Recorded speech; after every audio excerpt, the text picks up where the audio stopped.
Imagine two worlds. In the first, there's no government safety net, no welfare, no regulation.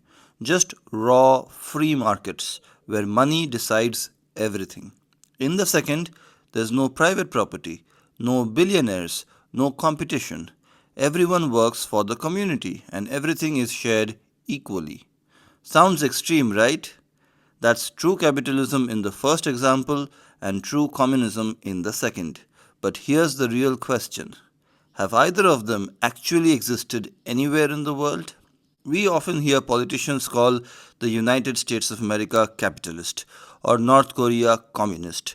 But are those labels really accurate, or are true capitalism and true communism just, I don't know, myths? Let's find out in today's video. Pure capitalism means 100% private ownership, no interference from the government, no welfare, no subsidies, no bailouts. Markets decide everything. The government is just a protector of the rights of the people and enforcer of the contracts.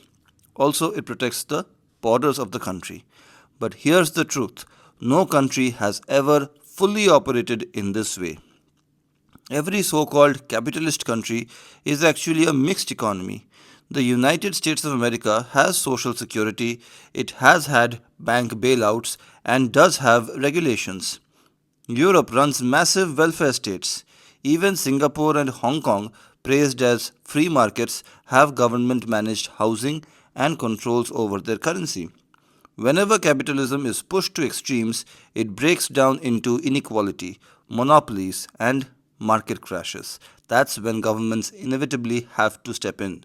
So, pure capitalism, it has never existed and it has never lasted. Now, let's flip the coin. True communism, as envisioned by Karl Marx, means no private property. The means of production belong to everyone. There will be no state, no class system, because everyone becomes equal.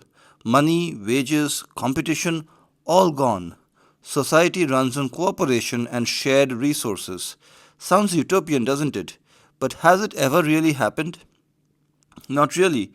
Even countries like the Soviet Union, China, Cuba, or North Korea, which are described as communist, did they actually practice communism in the pure sense?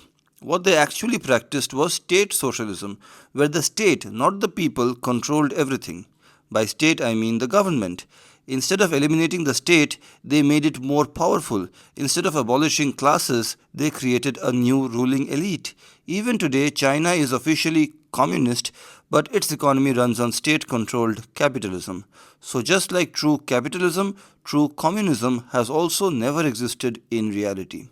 But here's the irony: pure capitalism collapses because of inequality and monopolies. Pure communism collapses because it ignores human incentives and concentrates power in the state. Both end up becoming unstable, forcing countries to create hybrid systems. So, does true capitalism exist? No. Does true communism exist? Also, no. What we have instead are messy, imperfect mixes: capitalist systems with government safety nets, socialist systems with capitalist markets. And maybe this mess is very, very essential.